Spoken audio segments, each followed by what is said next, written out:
안녕하세요. 비아입니다. KBL 각 구단들의 1옵션 외국인 선수에 이어 2옵션 선수들까지 구성이 모두 완료됐습니다. 새로운 얼굴들이 유난히 많은 것 같은데요. 그 가운데 미디어나 농구 팬들의 관심이 많았던 선수들을 추려 직전 시즌의 기량을 살펴보려 합니다. 이런 선수들이 이번에 KBL에서 뛰는구나 정도로 보시면 되겠습니다. 혹시나 1옵션인 페리스 베스, 코피 코번의 기량이 궁금하신 분들은 제 채널에 관련 영상이 있으니 참고하시면 좋을 것 같습니다. NBA를 오랫동안 봤다면 이 선수를 아마 기억하실 겁니다. 앤서니 베넷은 언론에서도 여러 차례 언급된 것처럼 2013년 NBA 드래프트 1순위로 뽑힌 선수입니다. 동시에 성적을 내지 못해 최악의 1순위라는 평가가 나오기도 했죠. 지난 시즌 베넷은 대만 P리그의 신추 라이온에서 뛰었습니다. 17경기를 소화하며 평균 22.6득점, 12.2라운드, 2.9 어시스트, 3.3 스틸을 기록했죠. KBL 팬들이라면 알만한 테리코 화이트 선수와도 신추에서 함께 뛰었습니다. 올 시즌 2옵션 선수들 중에서는 상위급이라고 생각하는데요. 운동 능력이 워낙 뛰어나고 슛거리가 상당히 깁니다. 지난 시즌엔 33.1%의 3점 슛 성공률을 기록하기도 했습니다.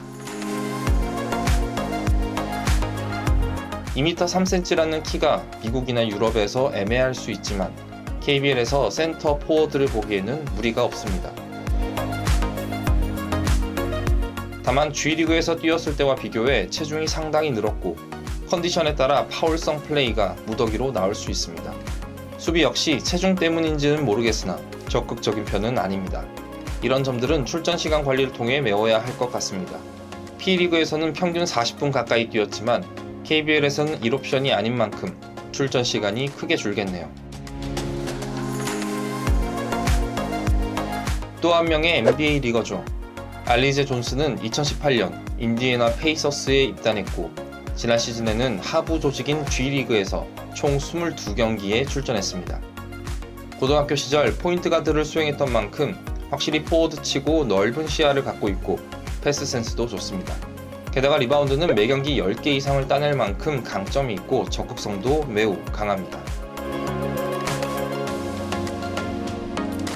득점의 경우 본인이 공을 갖고 풀어나가는 성향이 짙으며 돌파를 통해 페인트존 안으로 들어간 후 해결하는 편입니다. 번호로 유형을 따지자면 3.5번에 해당하지 않나 합니다. 이처럼 다재다능하지만 아쉬운 점도 있습니다. 우선 외곽슛 시도가 적고 확률도 굉장히 낮습니다. 슛거리가 짧다는 의미죠. 또한 마른 편에 속하는 포워드인지라 자밀 원이나 게이지 프림과 같은 선수와 매치업이 되면 몸싸움에서 주도권을 내줄 가능성이 높습니다. 신장이 크고 체격 조건이 좋은 빅맨을 선호하는 KBL 특성, 그리고 KCC의 전창진 감독이 원하는 용병의 모습, 이런 것들을 따졌을 때 어울리는 선수는 아니지 않나 생각합니다. 마이클 에릭은 기사를 통해서 접했듯 나이지리아 국가대표로 활약했고 한국과의 농구 월드컵 경기에서도 좋은 기량을 보인 선수입니다. 지난 시즌의 경우에는 데이터가 많지 않았습니다. 무릎 부상으로 인해 상당 기간 쉬었다 보니 출전 기록이 적었는데요.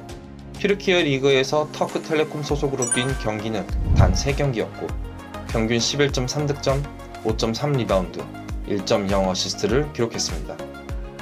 유로컵의 경우에는 12경기 출전에 평균 9분을 뛰면서 3.1득점, 2.8 리바운드, 0.4 어시스트를 기록했습니다. 사실 현대농구의 센터 포지션과는 다소 맞지 않는 선수이긴 합니다. 외곽슛 시도가 없으며 홀밑 플레이에 국한돼 있기 때문인데요. KBL에서는 정통 빅맨이 여전히 유효하고 앞서 페리스 베스라는 내외곽이 모두 가능한 포워드를 뽑았기 때문에 에릭을 뽑은 건 나쁘지 않은 선택이라고 봅니다. 경기를 보면서 많이 나온 장면 중 하나는 적절한 타이밍에 스크린을 걸거나 상대의 공격로를 막는 노련한 모습이었습니다.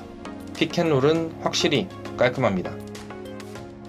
그럼에도 나이와 부상의 여파는 남아있는 듯 했습니다. 과거 한국과의 국가대표전을 떠올려봤을 때 기동력도 떨어지고 몸이 원하는 만큼 움직이지 않는다는 느낌을 많이 받았기 때문입니다. KBL에서 얼마만큼의 퍼포먼스를 낼 수 있을지는 미지수입니다. 부상에서 회복했다고 해도 완전하다고 볼 수 없고 KT에 새로 부임한 송영진 감독의 선수 기용법 등도 살펴봐야 알 것 같습니다.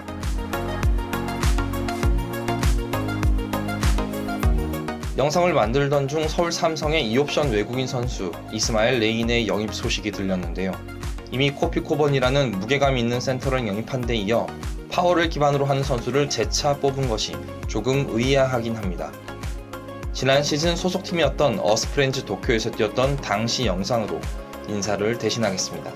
봐주셔서 감사합니다.